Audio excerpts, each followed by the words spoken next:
Você tem internet em casa? Seu filho não sai das redes sociais? Não. Então você não pode perder essa reportagem. 8 anos, 7, todas em poses sensuais, nuas. Uma investigação inédita revela como os pedófilos capturam suas vítimas no submundo virtual. Você já tá pedindo pra ver minhas partes íntimas? Eles estão prontos para invadir a sua casa. Você fala sempre de sexo com meninas de 12 anos?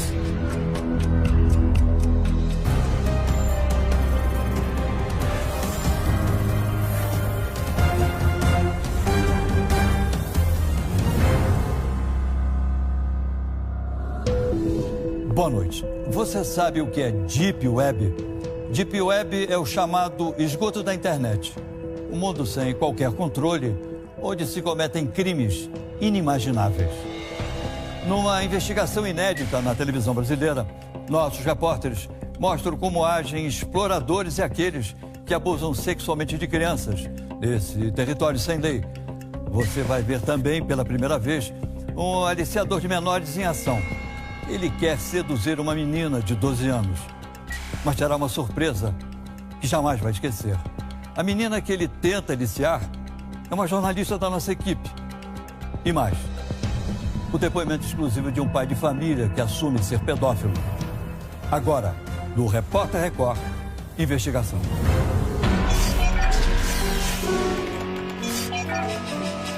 A internet do mal. São Paulo, Zona Oeste, 4h15 da tarde. Uma garota de uniforme está numa praça. Ansiosa, ela mexe no celular. Olha para os lados. Alô? Oi? Oi, tudo bem? Tudo, e você? Eu vou estar aqui num banquinho em frente à banca de jornal. Tá bom, pode vir uns 10 minutos no máximo que fica. Um homem chega de carro. Parece desconfiado.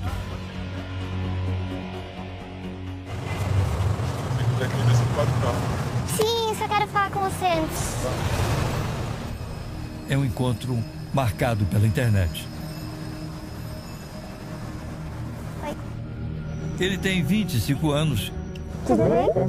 Tudo. Ah, tremendo. E está interessado em uma garota de 12. Mas o que esse homem realmente quer? Daqui a pouco, vamos mostrar o que vai acontecer nessa história.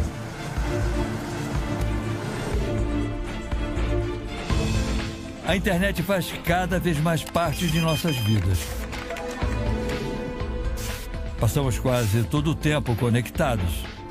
Em casa, no trabalho e até quando andamos na rua. A rede nos traz informação, divertimento, nos aproxima dos amigos. Mas a internet também tem seus segredos e perigos. Existe um lado da rede mundial de computadores que poucas pessoas ouviram falar. Deep Web, você sabe o que é isso? Para responder a essa pergunta, vamos contar com a ajuda da computação gráfica. Imagine que a internet que nós usamos todos os dias é uma sala como esta. Aqui nós conversamos em redes sociais, assistimos vídeos e acessamos sites de vários assuntos. Um conteúdo que está disponível para qualquer um e pode ser monitorado pelas autoridades. Mas abaixo dessa internet existe um outro mundo desconhecido. Estamos agora no subterrâneo da internet, um local chamado de Deep Web, a rede profunda. É um território sombrio e sem regras, bem diferente da superfície. Aqui, as conexões entre os computadores são clandestinas e aí muita gente se aproveita disso para cometer diversos tipos de crimes. É nesse submundo que os pedófilos se escondem. Numa iniciativa inédita, o Repórter Record Investigação vai mostrar o que existe nesse universo virtual. é uma terra sem lei. Você vai ver agora imagens do que acontece na Deep Web, o chamado esgoto da internet. O repórter Romeu Piccolo se encontrou com um jovem especialista em computador que, a partir de agora, será o nosso guia. Entrar na Deep Web é difícil e arriscado para quem não tem muito conhecimento de informática. Mas para quem já trafega por esses acessos, é como um supermercado virtual do crime. Não é um lugar de bom menino. E na Deep Web é o escombro da internet, a área negra. Não vamos dar detalhes que ajudem a localizar sites e ensinar como acessar a Deep Web. Quem entra nessa rede usa um programa de computador que faz com que o internauta não possa ser rastreado por autoridades. Ele fica sem nenhuma identificação, livre para cometer crimes. Por isso, vários sites vendem drogas e armas pesadas. É possível até contratar assassinos de aluguel. Os pedófilos compartilham todos os dias milhares de fotos e vídeos de abusos sexuais. Esse site ele faz venda de armamentos pesados, que como rifle, AK-47. Esta página, por exemplo, oferece um fuzil AK-47, capaz de dar 600 tiros por minuto. Um rifle, metralhadora, variando do valor de R$2.000 até 30, 40 mil reais. Uma das atrações do site é o rifle Barrett, com mira telescópica. Uma arma usada por atiradores de elite e que atinge alvos a mais de 1.500 metros. Um sonho de consumo de criminosos a cliques de distância. O mercado criminoso virtual não se limita apenas à venda de armas. Também são oferecidos serviços de assassinos de aluguel. Esse site cobra $40 mil por cada morte. As drogas também circulam livremente na Deep Web. E você pode encontrar maconha. De alta qualidade. Então aqui a gente consegue verificar também as balas chamadas Ecstasy. Aqui diversos modelos. Também aqui cocaína. Também o pagamento feito via Bitcoin.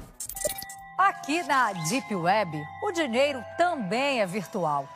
As compras de drogas, armas e os contratos de assassinato são pagos com bitcoins, a moeda eletrônica. Ela é mais difícil de ser rastreada e pode depois ser transformada em dólares ou reais, por exemplo, e sem identificar a origem. Essas contas podem ser abertas gratuitamente, sem nenhum vínculo com documentos nem nada. É tudo clandestino, né? Tudo ilegal. Mas essa ainda não é a face mais sombria da Deep Web. Nos subterrâneos da internet, os exploradores de crianças participam de um jogo perverso. Quem abusar mais ganha mais pontos e se populariza nessa rede de pedofilia. Ele acabou de encontrar um site que está aberto. Vídeos de garotos, são crianças nuas, meninos. Ó, esse é um menino muito jovem. Deve ter uns 8 anos. Não dá para ter certeza sobre a nacionalidade das crianças, mas elas vêm de vários países. Ó, latinos, russos. É difícil acreditar a que ponto chega a crueldade dos pedófilos. Nós encontramos imagens agora que não tem nem como a gente mostrar um pouco dessa imagem. Imagens de adultos fazendo sexo com bebês, com recém-nascidos. Os participantes dos sites fazem um perverso concurso de popularidade. Esse fórum é composto mais de, acredito, de 10 a 15 mil pessoas. E a cada foto que você vai postando, existe uma pontuação. Para você ser o mais popular do fórum, eles ganham pontuações em cima dessa rede de pedofilia. Esse delegado da Polícia Federal revela: a regra entre os pedófilos é compartilhar o máximo possível de abusos. Para você ter uma participação, ser aceito, exige essa situação, essa condição de ter um material para ser disponibilizado. Os criminosos criam tópicos com temas inacreditáveis.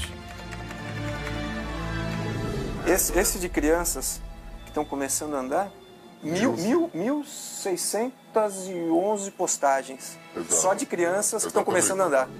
Meninas, né? Menininhas. Meninas. 8 anos, 7. Todas em poses sensuais, nuas. Pesquisadores da Universidade de Portsmouth, na Inglaterra, fizeram uma descoberta assustadora sobre a Deep Web. 80% dos acessos feitos aqui são direcionados a sites de pedofilia. Mas como esses criminosos conseguem escapar impunemente? Porque os sites cheios de pornografia infantil funcionam sem ser incomodados. O segredo dos criminosos é que eles fazem as fotos e vídeos de pedofilia circularem por servidores em vários países. Servidores são máquinas como esta, que guardam os arquivos virtuais dos sites. Quando a polícia descobre um servidor, os pedófilos já mandaram o material para outra máquina em um país bem distante. Essa é a grande dificuldade da polícia. Sim, que eles podem chegar no ponto A, só que eles já vão estar no ponto D. Quando chega no ponto D, já foi pro ponto F. É um jogo de gato e rato com os pedófilos. Enquanto isso, as crianças são as vítimas. É difícil, mas não é impossível rastrear. Não é impossível. Trabalhoso, porém não é impossível. O FBI, a Polícia Federal Americana, consegue rastrear e fechar alguns sites. Polícia, no chão, velho, no chão! No chão, deita. No Brasil, em uma operação inédita realizada em outubro do ano passado, a Polícia Federal conseguiu prender pedófilos que usavam a Deep Web. Ao todo, foram 53 detidos em 18 estados. Tivemos acesso com exclusividade a algumas conversas entre pedófilos. Nos diálogos, um pai planeja abusar da filha, que ainda nem nasceu. Galera, minha mulher está grávida e eu tô com dúvida sobre qual anestésico usar na bebê. Cara, se explique melhor. Então, é que ela ainda está grávida, mas já estou fazendo planos. Eu queria saber qual anestésico usar. A partir de agora, durante essa reportagem, você vai ouvir um testemunho revelador. Um pai de família casado há 25 anos admite que é pedófilo. Diário de um pedófilo. A descoberta. Eu não acreditei que eu era um pedófilo. Eu achava que aquilo era simplesmente uma preferência, um hábito. Eu demorei um tempo até para mim mesmo reconhecer a minha doença. Senti muita culpa. E ainda hoje, nossa produtora se passa por uma menina de 12 anos e registra toda a lábia de um aliciador. Naquele lugar que você falou? Se você não achar ruim... Aquilo é um hotel ou é um motel? É. É um motel? Ele não sabe, mas no momento do encontro, será surpreendido pela equipe do Repórter Record Investigação. Pera. Vai. Você sempre vai atrás de meninas menores para levar em motel? Mesmo na internet, que todos nós conhecemos, o perigo também é real e constante. As ferramentas de vigilância são falhas e não impedem que os pedófilos encontrem brechas para darem o bote certeiro nas vítimas que escolhem a dedo. Os casos de abusos de crianças se multiplicam pelo país. O abuso acontecia sempre aqui no quarto da menina. Mantinha relações sexuais com a adolescente de 13. Pirulito foi preso em flagrante depois de marcar um encontro com este menino de 11 anos. O garoto mais novo recebia mensagens pelo telefone. Você é o único amor da minha vida. Muitos alimentados pela internet. Utilizava o Facebook para a prática de crimes contra as menores de idade. Júlio César se aproximava das vítimas através de uma rede social na internet. Foi por uma rede social que o pedófilo tentou aliciar a menina de 11 anos. O que acontece quando uma garota de 12 anos entra numa sala de bate-papo na internet? Nós estamos no cenário do que seria o quarto de uma garota de 12 anos. Aqui no computador, atrás de mim, uma das nossas produtoras, que vai entrar na sala de bate-papo e se passar por uma menina de 12 anos. Nós vamos acompanhar o que vai acontecer durante esse bate-papo. Em menos de um minuto, 3 pessoas já chamaram ela para conversar. Inclusive com vídeo, já pedem chamada de vídeo automaticamente. Ó, esse aqui, por exemplo, já tá pedindo pra ver minhas partes íntimas. Vamos ligar a câmera para ver quem são os homens do outro lado. Nosso primeiro contato mora em Rondônia. E, para nossa surpresa, ele surge na tela, já com a calça aberta. Oi? Alô? Tá me ouvindo? A conexão cai. Ele sabe que ela tem 12 anos. Ele tem quantos anos? Ele tem 35. Ele liga novamente. Fica nu. Não, eu tenho vergonha. Não, que isso? Sem nenhum constrangimento, o homem mostra de novo as partes íntimas. Mas agora, ele terá uma surpresa. Tudo bem? Você costuma ter sempre conversas assim com meninas de 12 anos? A gente já imaginava que ele ia desligar, né? A gente já imaginava. Esta psicóloga é coordenadora da SaferNet, uma ONG que ajuda a proteger crianças e adolescentes no mundo virtual. Ela confirma o que acabamos de registrar.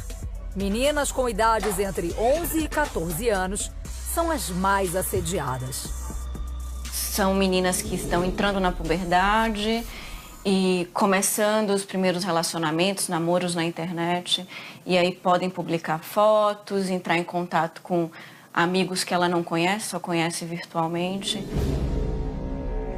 Agora a conversa é com um homem de São Paulo. Oi? Tá me ouvindo? Perguntou se eu já gosto do órgão sexual dele. A câmera é ligada. De novo, o homem do outro lado aparece sem roupa. E depois, manda beijos. Nossa produtora tecla por alguns minutos. A conversa termina quando ele diz que precisa sair, mas não sem antes pedir o número de telefone dela. E não demora muito. Ele manda fotos do órgão sexual. E no dia seguinte, liga fazendo um pedido. E por que você não me mandou uma foto que eu te pedi? Qual? Agora me manda. Qual? Não sei se você pode tirar tudo igual eu tirei, meu. Tira a parte de cima e tira uma foto. Eu tirei a minha, não tirei. Se a nossa produtora fosse uma garota de 12 anos, os homens que mostramos teriam cometido o crime de aliciamento de menores. A pena vai de 1 a 3 anos de prisão. Daqui a pouco você vai acompanhar outras conversas da nossa produtora na internet. Os diálogos vão sair do mundo virtual para o real. Aquilo é um hotel ou é um motel? Diário de um pedófilo. A esposa. Você imagine só eu chegar pra minha esposa e falar: eu sou um pedófilo. É muito difícil. A reação dela foi de tristeza, ela chorou, mas ela acabou aceitando, né? Então aqui tá me ajudando no meu tratamento. Este homem se diz religioso, mas comete crimes imperdoáveis. Ele é João Marcos Maciel, mais conhecido como Maestro Abusador. A polícia acredita que ele abusa de crianças há mais de 50 anos. Uma das vítimas é Marcelo, um homem que ainda carrega as marcas dos horrores. Horrores que sofreu desde menino.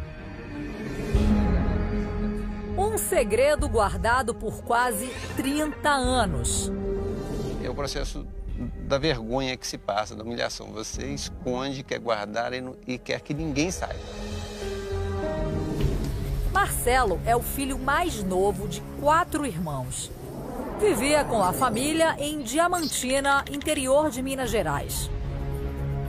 Aos 9 anos de idade, a vida dele muda para sempre ao entrar para o coral infantil na catedral da cidade. O maestro desse coral, ele tinha uma disciplina muito rígida, muito rígida. Então, através de castigos físicos, de pressão psicológica, de muita violência física, inclusive, com tapas na cara, cocos na cabeça, deixar de joelho meia hora, ele conseguiu uma obediência absoluta da gente. O homem à frente do coral era o religioso Dom João Marcos Porto Maciel. Para Marcelo, o nome é menos pomposo: Maestro Abusador. As agressões eram apenas o começo. 2 anos depois, o primeiro assédio, durante uma viagem para uma apresentação do coral. Eu acordei com ele na minha cama aos 11 anos de idade. Atordoado, ele demora a entender o que acontece. Não entendi o que aconteceu, mas ele fez o sinal de silêncio. Sinal de silêncio, e aquilo se tornou escondido. Mesmo aprisionado pelo silêncio e com medo, Marcelo continua no coral. Eu estava dominado. Eu passava muito mais tempo com ele neste momento da minha vida do que com meus pais. Em pouco tempo, o maestro passa a ter relações sexuais com Marcelo. Quando eu tinha uns 12 para 13 anos, foi quando ele, pela primeira vez, começou a me beijar, pediu para tirar a roupa. 2 anos se passam. O coral é um sucesso. O maestro abusador é transferido para a cidade de Novo Hamburgo, no Rio Grande do Sul. Marcelo é levado junto e passa a morar na mesma casa de Dom Marcos. A partir daí, os abusos se tornaram diários. Durante a noite, é obrigado a cumprir um ritual. Vai até o quarto do maestro, sempre na hora marcada. Você sentiu raiva? Eu senti tanta coisa. Eu narro no livro que eu tinha dias que eu ia para a escola chorando. Eu caminhava 3 quilômetros para ir para a escola, ia 3 quilômetros chorando e voltava 3 quilômetros chorando. Marcelo chora sozinho durante anos, até o dia em que uma agressão é a gota d'água para que ele se liberte.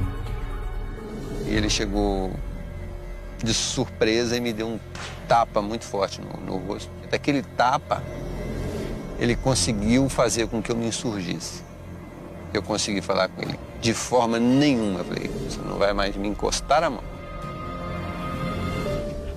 Marcelo volta para casa meses depois, aos 16 anos. As marcas da violência sexual seguem até hoje. Depois de 26 anos de silêncio, o empresário decide revelar o segredo.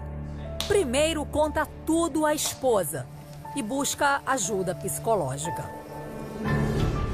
Este psicólogo estuda os abusos sexuais cometidos contra meninos e diz que, nesses casos, as vítimas sofrem mais com o preconceito.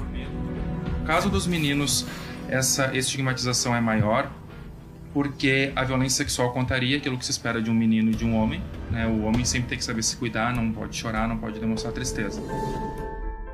O grito de libertação de Marcelo é o livro Sem Medo de Falar. Nessas páginas, ele conta todos os abusos que sofreu com o maestro. E a quebra do silêncio é o que desnuda o pedófilo, é o que pode colaborar para a prevenção da pedofilia. Os crimes já estavam prescritos, de acordo com a lei. Mas a polícia passou a monitorar Dom Marcos. Em uma manhã de dezembro do ano passado, ele finalmente é preso. Polícia, abre a porta! Senhor Dom Marcos. Entendeu o que eu falei?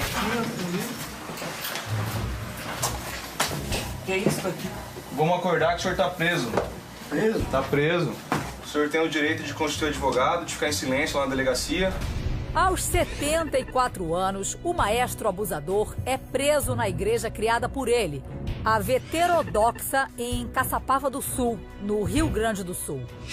Antes, Dom Marcos já havia sido expulso das igrejas católica e anglicana por mau comportamento. Na casa dele, a polícia acha armas e dinheiro. O ex-padre nega as acusações.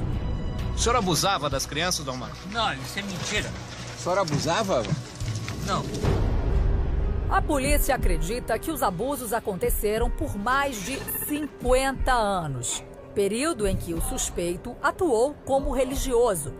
Ele foi indiciado por estupro de vulnerável, porte ilegal de armas e estelionato. Você perdoa o que ele fez com você? Perdoo, mas não aceito. O sentimento de perdão é muito claro para mim, mas também não aceito o que ele fez. Não, é inaceitável qualquer pessoa abusar de uma criança. Nenhuma criança merece ser abusada. Diário de um pedófilo. Desejo. Eu nunca tive ligação com nenhuma criança. No meu caso, são fotos e vídeos que eu tinha no computador. Eu vi que eu estava num ponto muito grave, né? A angústia era muito grande. Eu fiquei com medo de já começar a procurar a criança. E quando o abuso sexual acontece dentro de casa? Porque alguém que deveria amar destrói a inocência de quem deveria ser protegido. Você vai conhecer agora a história de Bia. Ela vive atormentada à base de remédios e não se relaciona com ninguém. O responsável por tudo isso, o seu próprio pai.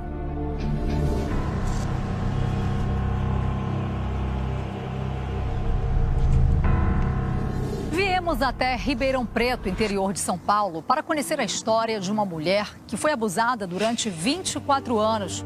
Hoje ela tem 47 e usa o codinome de Bia Albuquerque. São noites sem dormir e a vida segue à base de remédios.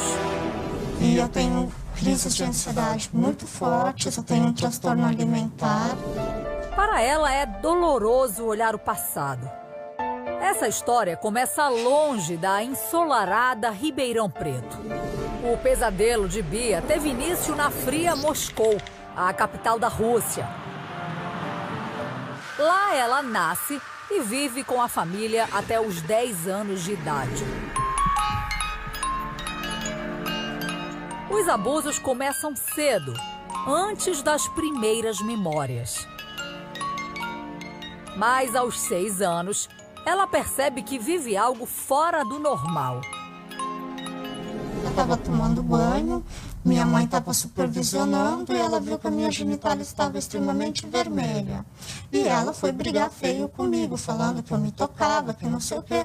Aí eu virei tão naturalmente para ela, falei assim, não, mãe, não fui eu, é o papai que fica me tocando. O pai abusa da filha sem levantar suspeitas da esposa. Ela parou na mesma hora porque ela viu que eu não estava mentindo, pelo jeito que eu respondi. E ela foi falar com ele. Mas o que pode ser a salvação de Bia se torna um sofrimento ainda pior. Ele estava tão ansioso, tão tenso, que ele me chamou à cozinha e falou assim, olha, você nunca mais conte para sua mãe o que eu faço ou deixo de fazer com você, mais ou menos nesses termos. E aí eu comecei a sentir medo dele. Ela vive com medo e calada. Eu era filha do silêncio. A mãe de Bia prefere ignorar. e mergulha a filha em um pesadelo. Os abusos seguem sem parar. Nojo, eu sentia muito nojo, eu sentia nojo dele. E eu pensava assim, mas ele é meu pai, como é que pode? Aos 11 anos, Bia ganha uma irmã mais nova e passa a temer por ela. Eu tinha um amor enorme por ela. E meu pai percebeu isso, então ele começou a falar que se eu falasse, ele, além de me internar, ele ia abusar da minha irmã. Foi neste bairro movimentado de Ribeirão Preto que Bia se manteve em silêncio quando saiu de Moscou e veio para São Paulo. Aqui ela morou, estudou e continuou vivendo dias que deixaram marcas profundas. Sofri muita humilhação, muita. Para o desembargador Antônio Malheiros, que acompanha muitos casos como o de Bia, a situação vivida por ela é mais comum do que se imagina. Um grande número de mulheres, sabendo que isso acontece, se cala diante do ato do companheiro, do ato do marido. A omissão da minha mãe é a minha maior dor. Aos 21 anos, Bia teve o primeiro namorado, escondida do pai, mas logo se vê no meio de mais um tormento. 1 ano depois, fica grávida e não sabe se o filho era do pai ou do namorado. Como é que uma mulher se sente nesse momento? Abandonada, totalmente sozinha, né? Eu não tinha amigas, porque meu pai não deixava eu ter. O pai pede que ela aborte. Comprei um pacote de erva abortiva e abortei. Tive uma hemorragia muito forte. Ele ficou aliviado? E como, né? Imagina o alívio dele, né? E você, como ficou? Eu fiquei muito mal. Até hoje eu convivo com essa dor. Os abusos só terminam quando Bia se casa, aos 26 anos. Só depois dos 40, ela quebra o silêncio. A revelação é um baque na família. Bia é excluída, chamada de louca e mentirosa. O agressor sexual geralmente é aquela pessoa acima de qualquer suspeita, que a criança confia e que ela tem um laço de afeto. Por isso a dificuldade da família em lidar com essa situação quando a criança acaba revelando. Hoje ela está afastada da mãe e da irmã. Escreve o que viveu em um blog, na esperança de aliviar a dor e ajudar outras vítimas. O pai de Bia morreu sem ter enfrentado a justiça. Perfil do seu pai para você, como você definiria ele? Hoje em dia eu defino ele como um psicopata. Ele matou os meus sonhos, ele matou os meus desejos, ele acabou com a minha vida. Diário de um pedófilo. A família. Sentiram a mesma coisa que eu não acreditaram. Falaram que a vida dele era só um vício, que era um costume, e não era uma coisa que ia ser permanente. Mas todos me entenderam. Voltamos àquela sala de bate-papo onde nossa produtora se passa por uma menina de 12 anos. Homens querem fazer sexo virtual ou marcar encontros no mundo real. Só desistem quando levam um susto. Oi, boa tarde. Eles são de várias idades e profissões. Esse se apresenta como professor de história no Rio Grande do Sul. Ansioso por fazer sexo virtual, ele se envaidece de já ter ficado com alunas. Você fala sempre de sexo com meninas de 12 anos? É rotineira pra você isso? Você é bem mais velho que ela, né? E sabe que ela tem 12 anos e é virgem. Tá falando de sexo com ela há pelo menos 20 minutos? Ficou com uma cara de muito assustada, regalou os olhos, mas ouviu tudo que eu disse e desligou. Começamos a falar com um homem de São Paulo. Ele não aparece nu como os outros. Oi. Bem? Tudo e você? Tem 25 anos e conversa normalmente, mas está interessado em um encontro. Tem que ver pra onde que é melhor pra pegar você e que não vá te complicar. Você tem carro? O resto tem. Ah, então... Aí o resto fica mais fácil. Tem uma pracinha perto do meu colégio. Tem que ver um lugar pra não atrapalhar você, né? Porque sabe como que é, né? Prometemos manter contato por celular. Durante 3 dias, o homem de 25 anos faz investidas. Marcamos então o encontro em uma praça, mas ele faz outra proposta. Ele envia a foto da suíte de um motel, onde quer levar nossa produtora.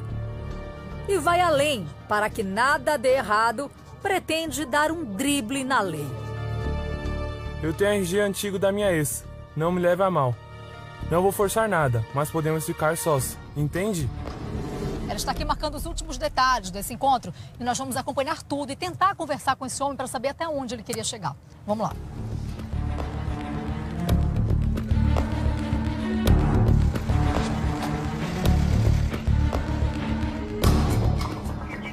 Chegamos no local marcado, uma praça na zona oeste de São Paulo.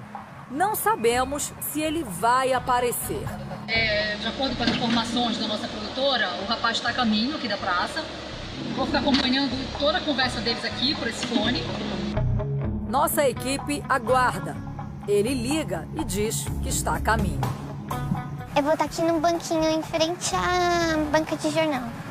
Ah, tá bom. Tá bom. Acho que uns 10 minutos máximo eu tô chegando. Tá bom. 4 dias de conversa. 4. Sugeriu um pouco no primeiro dia. Ele se apresentou com um homem de 25 anos que sabe que ela tem doce. Finalmente, ele chega e vai estacionar. Antes pede que nossa produtora entre no carro.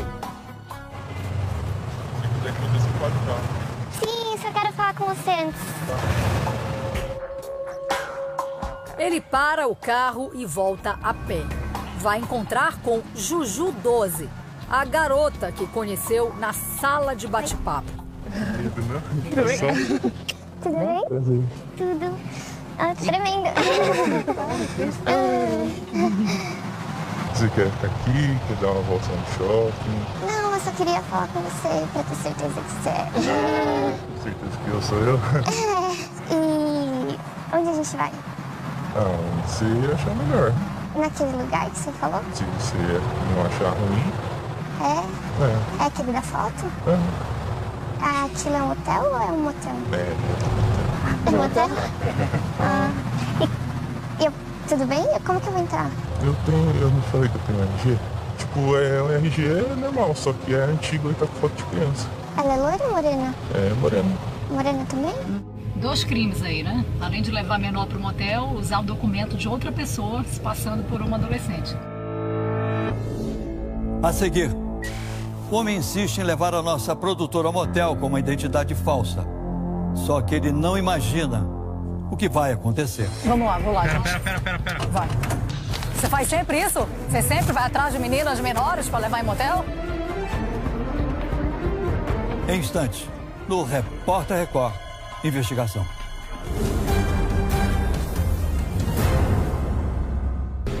Um encontro marcado pela internet.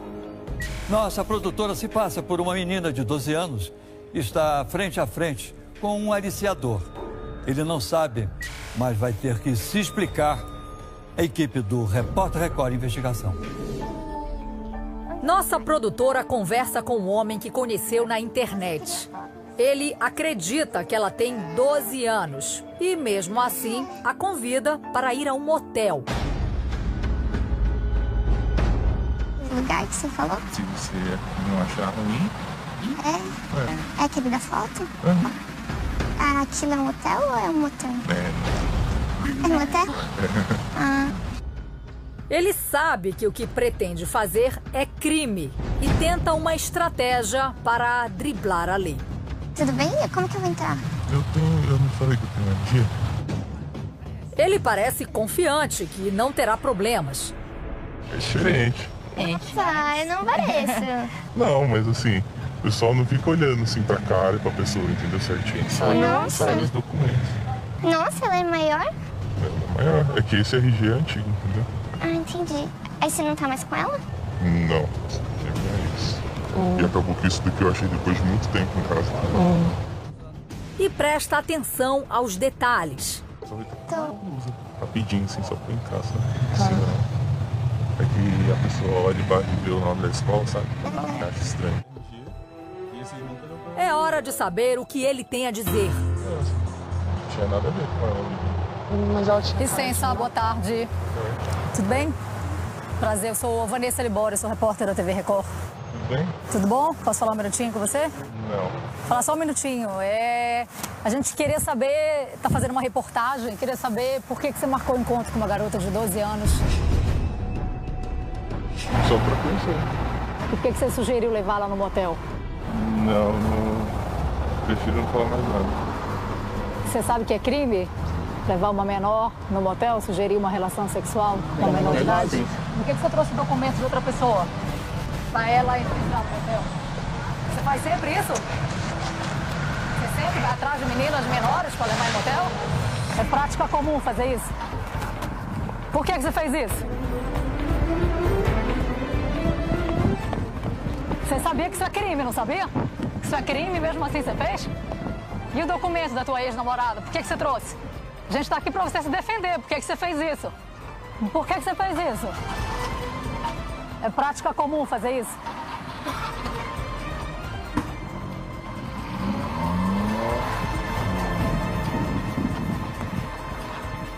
Bem, a gente tentou conversar com ele, acompanhando tudo, ele trouxe a identidade, ele mostrou a identidade, chamou a nossa produtora para ir pro motel e na hora de dar as explicações ele foi embora. Diário de um pedófilo. Decepção. Eu não quero ser assim. Eu queria ser um bom marido, um bom pai, um bom filho, um bom irmão. Mas, infelizmente, por mais bom que eu tenha sido, eu falhei nesse ponto. No próximo bloco, você vai conhecer um único hospital do Brasil que trata de homens com transtornos sexuais. Existem os indivíduos que portam essa doença e sofrem demasiadamente com ela. Existem aqueles que, de fato, não sentem culpa. Daqui a pouco, no Repórter Record Investigação.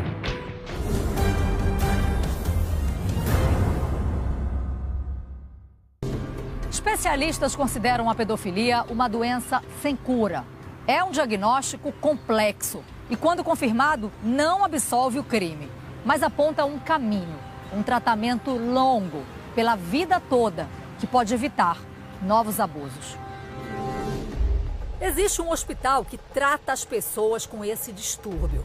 Funciona dentro da Universidade Federal do ABC, em Santo André, na Grande São Paulo.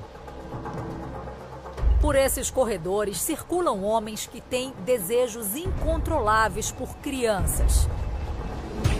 O doutor Danilo Baltieri, que estuda a pedofilia há 15 anos, recebe esses pacientes. Existem os indivíduos que portam essa doença e sofrem demasiadamente com ela. Existem aqueles que, de fato, não sentem culpa. Aqui eles fazem um tratamento longo. Não são admitidas recaídas. Isso implica em uma denúncia da equipe médica para alguma autoridade. As sessões de terapia em grupo acontecem semanalmente. Muitos pacientes tomam remédios.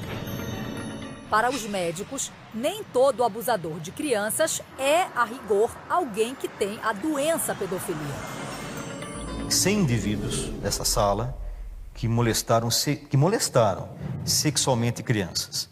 Desses 100, apenas 20, provavelmente ou possivelmente, vão sofrer da pedofilia. 80 não. Essa é uma luta sem fim, mas o tratamento vale a pena. Cada portador da doença pedofilia sob controle significa dezenas de crianças livres de abusos.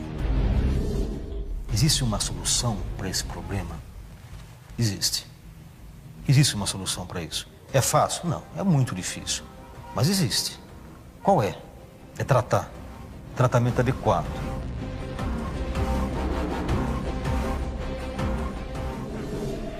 Diário de um pedófilo. Autocontrole.